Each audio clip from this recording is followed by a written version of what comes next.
Welcome back to my channel. আশা করি সবাই ভালো আছেন। আজ আমি আপনাদেরকে দুশ্মন বা শত্রুকে তিলে তিলে মারার একটা সুলেমানি তদবির দিব, নকশা দিব।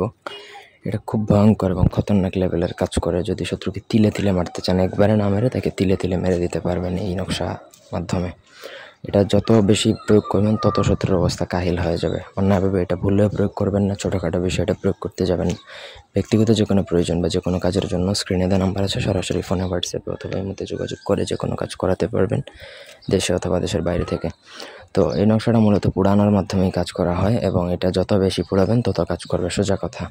এবং এটা আপনি একদিনে লিখতে পারেন, আপনি কতগুলো পোড়াবেন। এটাতে শত্রু শারীরিকভাবে অসুস্থ হবে, মানসিকভাবে ভেঙে পড়বে, তার ব্যবসা বাণিজ্য নষ্ট হয়ে যাবে, সংসারে অশান্তি হবে, শত্রু বাড়িঘর, ঘরে কেউ থাকতে পারবে না, প্রত্যেকে অসুস্থ হয়ে যাবে। এইরকম মানে শত্রু একদম ধ্বংস হয়ে যাবে, শত্রুর অস্তিত্ব বিলীন হয়ে যাবে।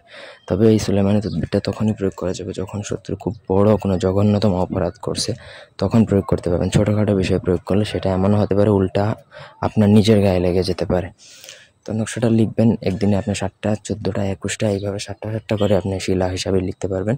তো লিখলেন, একসাথেই লিখে ফেলবেন। নিচে অবশ্যই শত্রুর নাম, বাবার নাম, মায়ের নাম, ঠিকানা লিখবেন এবং প্রতিদিন একটা করে পোড়াবেন। একই সময়ে পোড়ানোর চেষ্টা করবেন। যেমন আজকে যদি দুপুর 12টায় পোড়ান, আগামীকালকে দুপুর 12টায় পোড়াতে হবে এবং সরিষার তেলে ভিজিয়ে পোড়াবেন, তাহলে এটা আরও বেশি ইফেক্টিভ হবে। তো যত পোড়াবেন তত শত্রু অসুস্থ হবে এবং তত ক্ষতিগ্রস্ত হবে। এইভাবে শত্রুকে আপনি চাইলে তিলে তিলে শেষ করে দিতে পারেন। তবে এটা অন্যায়ভাবে প্রয়োগ করবেন না। সবার কাছে রিকোয়েস্ট থাকলো, সেক্ষেত্রে আপনি নিজে বিপদে পড়তে পারেন। আশা করি বুঝাইতে পারছি।